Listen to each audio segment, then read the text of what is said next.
All right, Larry Krueger here from the Pig and a Pickle Krug Show with a 49er video as we do a little 49er video on a Saturday, a little update, Niner news in the midst of a college football viewing Saturday. Brought to you by Pig and a Pickle, the best barbecue in all of Northern California. Check them out there in Emeryville. They're in Corte Madera. They're open 7 days a week from 11 a.m. till 8 p.m. or until they run out. All right, news of the day. The 49ers have announced some practice squad stuff, and the practice squad elevations on a Saturday, there's only so many options, so it's not like it's always a huge surprise, and this one's not necessarily a surprise either. Malik Mustapha, there you go. Malik Mustapha has been activated by the 49ers. So Mustapha has been activated. Trevis Gipson also activated off the practice squad, and they have waived Robert Beal Jr. So Gipson activated, Mustapha activated, Beal waived. That was the big announcement on a Saturday. Now, what does it all mean? I think is the question. And we got our news from RSF 49ers there. The great Raj putting that out, that the Niners have activated Malik Mustapha and Trevis Gipson to the active roster. What does it all mean? Well, I'll say this. It's bad news for anybody in the path of Malik Mustapha, because Malik Mustapha is one of the biggest hitters. And I'll tell you, from watching practice this week, Malik Mustapha was moving incredibly well. He's definitely ready to come back. When I say that, what do I mean? It's like, well, just the movements, the stop start, how precise he is in his movements. He just really looks fully healthy and back from his injury. So he's taken the proper amount of time to heal, rest up, rehabilitate, and he looks really good. His balance, his explosiveness, his speed, his overall athleticism. He looked good. He really looked good. He didn't look like a guy who had an ACL surgery. So I expect him to play really well. He is an impact player. I mean, this is one of the 49ers' very best players. I don't think there's any question about that. And he's really, really a physical player. This is a 1980s throwback safety. If he was a bigger bodied guy, he'd be your ideal, 1980s safety for sure. But he is a big time hitter. And I think long term, man, between Marquise Siegel, who's got, cornerback experience and coverage ability, 4.37 speed, and really likes to hit and be physical. And then you've got this guy who's just a heat-seeking missile who would just detonate and blow up anything in his path. Just such an impact guy in the box. And then Mustapha can also play coverage. He was a really good coverage safety a year ago. So you've got a really good, versatile tandem there. To me, that's exciting. I mean, that's the future. Robert Saleh and Gus Bradley, it's funny, wherever Gus Bradley winds up, it seems like good defensive backfields start to emerge. He's like the seeds that have to be planted before the great defensive backfield emerges. But Saleh and Bradley have really got a great tandem now in that backfield, because Mustapha is an absolute hitter, but can cover, and Siegel's a really good cover guy who can run well, who can also hit. Now, Siegel's numbers don't look good right now because he's been picked on a lot, because he's been a young player that's been forced to play a lot of snaps right out of the chute. But now with Mustapha back, it gives the 49ers options. They could slow play Marquise Siegel and play him fewer snaps. They also have Jason Pinnock. Pinnock's really good as a blitzer, close to the line of scrimmage, and he's a versatile player. He's a veteran. He's a former converted cornerback in his own right. So he's got coverage ability, and he's a really heady player. And then there's Jair Brown, who has not played a lot of snaps. And then you have Saran Neal, who's definitely a special teamer, but considered to be an ace special teamer. We'll see how it all shakes out at the end of the year. But it's a decent position right there. And Mustapha just makes what I think is already a pretty good position better. And I'm really eager to see what kind of impact Mustapha has, because he's very, very physical. You always know, you have to know where he's at. I mean, if you saw football in the 80s, Ronnie Lott, David Fulcher, Joey Browner, Steve Atwater, Chuck Cecil. I mean, there were these safeties that would just blow people up. The next generation of guys, the Sean Dawkins, I mean, the Brian Dawkins of the world, were really good. Ed Reed. But I think they were almost 80s light. Well, now you've got Malik Mustapha, who's just one of the biggest thumpers. It's like this guy, if everybody hits at a 7 or an 8, this guy hits as a 9 or a 10. I mean, he just brings it. And he's looking for the knockout, and he's just a real, you got to remember where this guy's coming from. He's going to draw some penalties because that's just the way he plays, but and that's just the way the game is going, where they're officiating the contact more than anything else. But Mustafa back is going to give the 49ers another great player.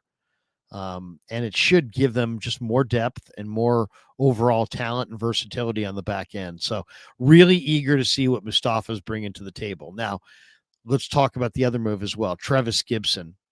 No Bosa. And, a lot of talk about from Diana Rossini that the Niners are interested in Trey Hendrickson. The Niners have 1 sack in the last 2 games without Bosa. 1. It's not going to get it done. So, and it's one of those things. It's like, if you're in the race, then you can get a defensive end of significance. But then it's also kind of like, well, but if you get a defensive end of significance, then you can stay in the race. It's like, what's going to come first? Are the Niners going to stay in the race and then they can go get the defensive end, or are they going to get the defensive end that allows them to stay in the race? Do you see what I'm saying? It's like, I hear what Lynch is saying, hey, guys, we got to earn the right to make a trade. But at the same time, he may need to be proactive in when that trade gets made so that the team can get on that playoff trajectory. I mean, they are right now, right? They're 4-1. If they beat Tampa tomorrow, they're 5-1. But Diana Rossini saying the Niners are kicking tires on Trey Hendrickson. Outside of giving next year's number 1, I think if you're willing to make, if you're willing to include picks that are just beneath that, day 2 picks, I think if you can get that done for day 2 picks, I think I would do it. Why? You can't just say we'll trade for every single guy out there. What's the barometer? What's the measuring stick that you'd be looking for? I think the measuring stick for me is, since when you trade for a veteran, and we've seen this, or sign a veteran, you don't know what you're getting.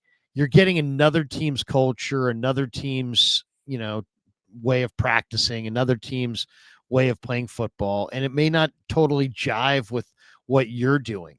And like Devondre Campbell just didn't fit. And to a lesser degree, Javon Hargrave didn't fit, or at least didn't make the impact I think the 49ers were hoping for, or at least that I was hoping for. So, you got to me, the only guys you should go for that aren't in the draft, I'd go strictly in the draft, because then you get guys in your building that don't have other people's, other people's game plan or other people's, tempo. Your standards become their standards. So I try to do it mostly in the draft. If I was going to go outside in a trade situation, I want a guy who has an unassailable motor that just says, this guy plays with his hair on fire. Because, I mean, the Chase Young trade did not work out, and he just didn't play very hard. And I don't know why he didn't play very hard, but he didn't play very hard. He didn't play very hard even when the stakes were high. And, when the Super Bowl was on the line, he just didn't play very hard. That's not going to be a problem with Trey Hendrickson. And that to me would be my level right there. I don't want to take I don't want to make a lot of trades. I don't want to take a lot of other teams' players that are in their culture and not in our culture. Because it's different, and it's a risk. It's a gamble. You never know how they're going to fit in. To me, the one line is how hot does your motor rev? If you're one of these high motor guys, then let's do it, because then those guys play incredibly hard. You know what you're getting. You're getting a guy who plays incredibly hard. but it has to be somebody who's just motor is just running full bore. If you're going to bring somebody in from another organization in a trade, and Hendrickson fits that description. So the big question though in this game is Robert Beal gets waived and Trevis Gipson gets activated. Beal looks the part. He just hasn't been able to stay healthy, hasn't been able to produce, hasn't been able to get it done on the field. But he really does look the part. I mean, he's big, strong, fast. He's a really good special teamer, but he's never been able to make that breakthrough from scrimmage and give the 49ers that impact that you would think a guy who's 6'4", 260, with 4.4 speed would provide. He just hasn't done it for whatever reason.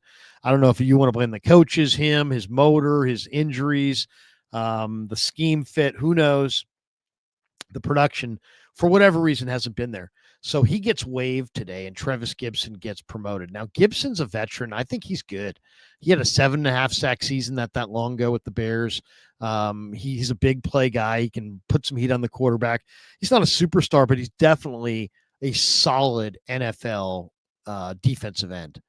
And he's ready to step in. So that's another high mark there for Lynch in the front office. Their practice squad was deep enough that you have guys like Trevis Gipson that you could promote, and sure enough, they did that today. So that's an interesting one. This, how do the Niners pressure Baker Mayfield? He's down some receivers, he's down some linemen, but he's still a hell of a quarterback. He's coming off a game where he completed 88% of his passes. And Emeka Egbuka has got to be the hottest rookie I think I've ever seen through the first 5 weeks of a regular season. So you have Mikael Williams. Kalia Davis is going to play with a club. I would imagine Alfred Collins is going to play banged up. CJ West is going to play with his thumb in a cast. So you're kind of, impacted inside. Jordan Elliott is your only fully healthy interior player. But on the edges, you've got Mikael Williams, Bryce Huff. Gross Matos is banged up. We'll have to see about his status. And then you got Sam O. You got Sam O. And now you have Trevis Gipson. So they're really going to be leaning on Gipson to give them a lot of snaps because there's a chance that, with Beal gone, Gross Matos dinged up, it may just be Gipson and Aquinu and Mikael Williams and Bryce Huff on game day. So Niners could be a little bit short on the defensive line. So that's going to be something to watch for because they're really going to have to put some heat on Baker Mayfield. You're going to have to do a couple things. You're going to cover Emeka Egbuka, and you've got to, shut down Rachaad White and expect him to get the ball underneath. And then you got to not let Baker run. He will take some a couple scrambles and he'll run for first downs. But he's got a great arm and he's throwing it into tight windows. And he's got some possession guys like Sterling Shepard that the Niners are going to have to be all over. Sterling Shepard does not have home run ability speed wise, but he has great hands. And if he can catch it, he will catch it in a crowd and take a big hit. And he can move the chains all day for Baker Mayfield if the Niners can't move Baker off that spot. So they're going to need a big game out of Mikael Williams. They're going to need a big game out of Jordan Elliott. They're going to need a big game out of Bryce Huff.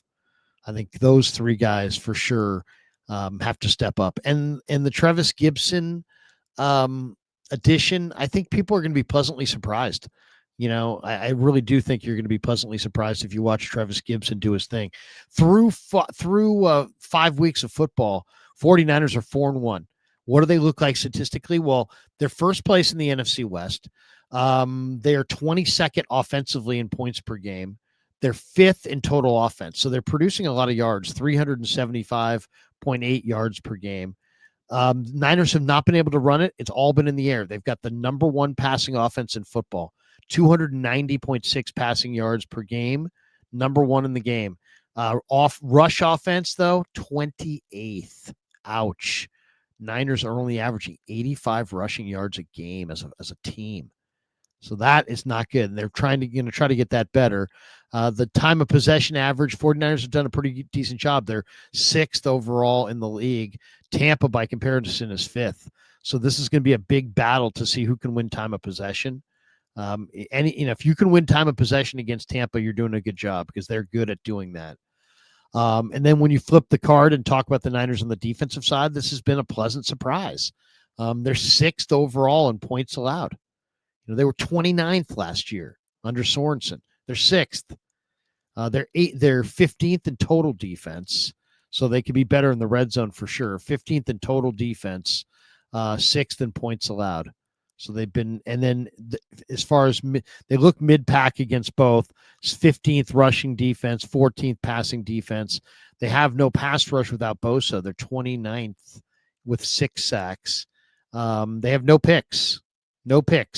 So what they really need is they've got some good players on this defense, and it's a well-schemed defense.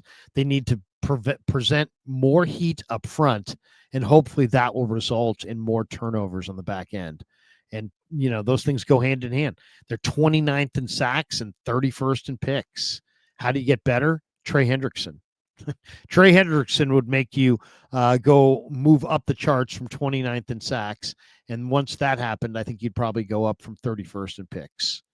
So, and then once that happens, then you wouldn't be 23rd in turnover differential, which they are right now at -3. So there you go. Big game on Sunday for sure. 49ers, the big news of Saturday is Malik Mustapha is been activated. Trevis Gipson activated to the active roster, and the Niners have waived Robert Beal. Thanks to Pig and a Pickle for being the title sponsor of the Krug Show. Thanks to Sleeper for sponsoring this video. Thanks to all of you guys for supporting the Krug Show. We should tell you, 49er football this season is presented by Sleeper, the fastest growing fantasy platform in the world. It's a one-stop shop. You get blazing fast news, real-time stats, group chat, season-long leagues, and of course, Sleeper picks. For daily fantasy, use promo code Larry. Sleeper will match your first deposit up to $100. Links in the description, terms and conditions do apply. Thanks again to Sleeper. And thanks to all of you guys for supporting the Krug Show on YouTube.